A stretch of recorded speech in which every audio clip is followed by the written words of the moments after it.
L'histoire n'est pas seulement écrite, elle est arrangée.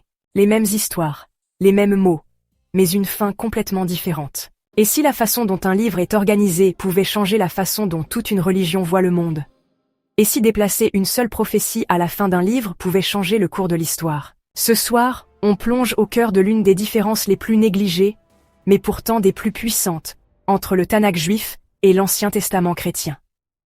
Et croyez-moi, une fois que vous l'aurez vu, vous ne pourrez plus l'oublier. Ok, allons-y. La Bible hébraïque et l'Ancien Testament chrétien? C'est comme deux montages différents du même blockbuster. Même contenu de base, mais avec une tournure narrative totalement différente. Pour les Juifs, le Tanakh, c'est-à-dire la Bible hébraïque, est le seul texte sacré, tandis que les chrétiens voient en leur Ancien Testament comme la mise en place de la grande suite, le Nouveau Testament. Mais même s'ils partagent la plupart des mêmes livres, la façon dont ils sont agencés change réellement leur interprétation. Décomposons le tout. Le Tanakh est divisé en 3 sections. La Torah, la loi, les Nevi'im, les prophètes, et les Ketuvim, les écrits. D'abord, la Torah, de la Genèse au Deutéronome, établit les fondements de la loi juive, de l'identité juive et, soyons honnêtes, de nombreux drames familiaux. Viennent ensuite les prophètes, qui couvrent tout, des batailles épiques à de sérieux avertissements apocalyptiques.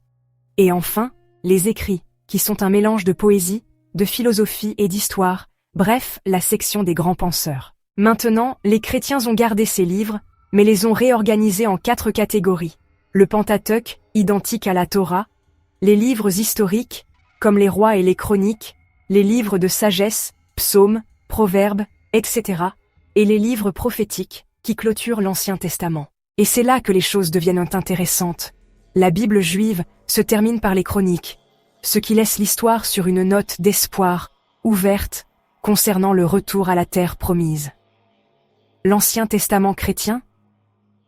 Il se termine par Malachie, un prophète qui dit carrément « Eh, quelque chose d'important arrive ». Alerte spoiler, les chrétiens croient que ce quelque chose, c'est Jésus.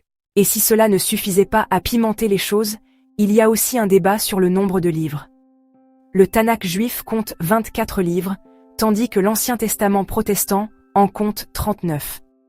Mais avant de penser qu'un groupe a ajouté du contenu supplémentaire, la différence réside principalement dans la façon dont les choses sont regroupées. Par exemple, les Juifs considèrent Samuel, les rois et les chroniques comme des livres uniques, tandis que les chrétiens les divisent.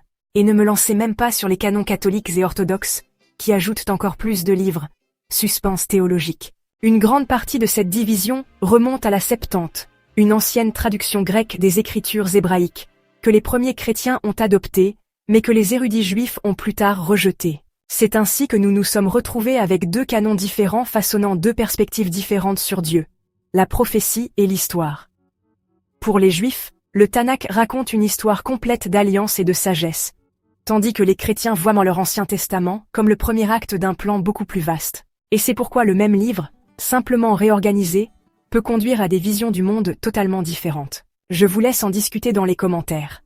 La façon dont une histoire se termine, change-t-elle son sens? Vous pouvez nous soutenir en vous abonnant si ce n'est pas déjà fait. Prenez soin de vous, prenez soin de vos proches, et je vous retrouve bientôt dans une autre vidéo.